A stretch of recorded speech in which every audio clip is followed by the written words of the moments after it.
Orlando enters the stage and is met by Adam. अब Orlando आता है stage पे और साथ में उसका दोस्त सर्वेंट उसका एडम उसको मिलता है। The old loyal servant appraises Orlando his sweet master who bears striking resemblance with his old master. तो ये जो एडम है ये उनका बहुत पुराना नौकर है। ये ऑर्लैंडो को बताता है, अप्राइज का मतलब उसको सूचना देता है, बताता है हिज स्वीट मास्टर की उसका जो ये मास्टर है बहुत ही स्वीट है। Who bear striking resemblance with his old master, और वो उसके पुराने मास्टर से बहुत ज़्यादा मिलता है। रिजेंबल करने का मतलब हाव भाव, शक्ल, सूरत, कद काठी मिलना, रिजेंबल करना।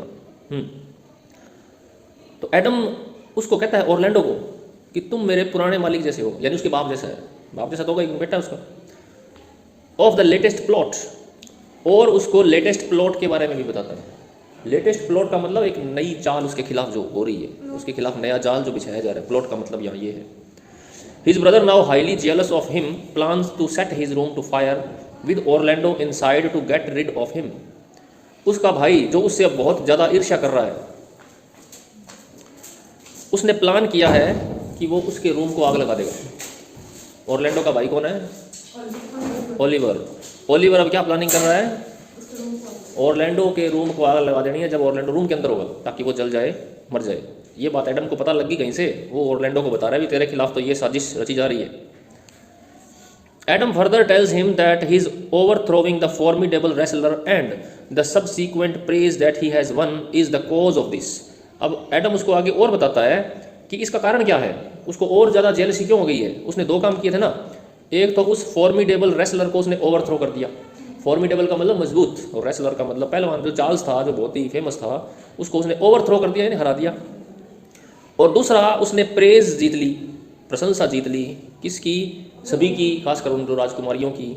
तो इससे ओलिवर जो था उसको और ज़्यादा ईर्ष्या होगी उससे, तो वो अब उस ऑर्लैंडो को अपने रास्ते से हटाना चाहता है।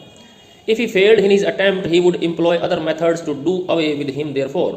और अगर वो इन सभी चीज़ों में फेल भी हो गया तो वो फिर भी जारी रखेगा अपने तरीके ऑर्लैंडो को अपने रास्ते से हटाने के। Orlando is advise to leave the place and not to come back. इसलिए उसको सलाह दी जाती है, ऑर्लैंडो को वो सलाह दे रहा है कि कहाँ चला जाए, वो इस जगह को छोड़ करके कहीं भी चला जाए और वापस ना आए यहाँ पे उसकी जान को खतरा है।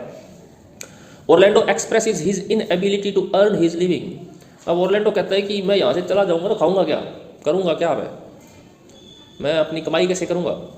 As he is not given that training, क्योंकि उसको कभी किसी काम की कोई ट्रेनिंग नहीं मिली है, ना वो स्कूल गया कभी। The only way to support himself would be lead the life of a brigand. और एकमात्र रास्ता होगा उसके लिए ज़िंदगी जीने के लिए कि वो डाकू बन जाए, चोर बन जाए, लुटेरा बन जाए। ब्रिगेंड का मतलब होता है चोर, लुटेरा। और a highwayman which he would not adopt, या कोई भिखारी बन जाए, हाईवे मैन भटकता रहे सड़कों पे, वो भी वो अडॉप्ट नहीं करेगा। Adam comes to his rescue in such a moment. तो एडम उसके रेस्क्यू के लिए आता है इस स्थिति में। रेस्क्यू करने का मतलब बचाना, किसी की रक्षा करना। And willingly agrees to give 500 crowns. और एडम उसको 500 क्राउन दे देता है अपने बचत किए हुए। His life saving to start some business, वो उसकी पूरी ज़िंदगी की पूंजी होती है, तो वो ऑर्लैंडो को दे देता है किस काम के लिए, कि कोई बिजनेस स्टार्ट कर लो। He wishes to be his servant even at the age and promises to be of greater verve, energy and loyalty. तो वो इस उम्र में भी ऑर्लैंडो का नौकर बनने के लिए इच्छा जताता है कि मैं अभी भी तुम्हारी सेवा करना चाहता हूँ। इतना बूढ़ा है फिर भी, उसकी बाप से ज़्यादा उम्र का है वो तो। और उसको प्रॉमिस करता है कि वो सारा जोश, उमंग, उत्साह और वफादारी के साथ वो उसके साथ ही रहेगा, उसके साथ उसकी सेवा करेगा, वफादारी और निभाएगा। कमेंट्स देख लेते हैं। In Orlando's praise of Adam's loyalty one finds a reference to a happier and more humane time when men were moved by love and duty rather than the selfish or petty gains. तो जब Adam का हम behaviour देखते हैं ना, तो हमें पुराने ज़माने की वो नैतिकताएं, पुराने ज़माने की ईमानदारियाँ, वो सब याद आ जाती है कि किस तरह से पहले लोग ईमानदार हुआ करते थे और इतने स्वामी भक्त हुआ करते थे।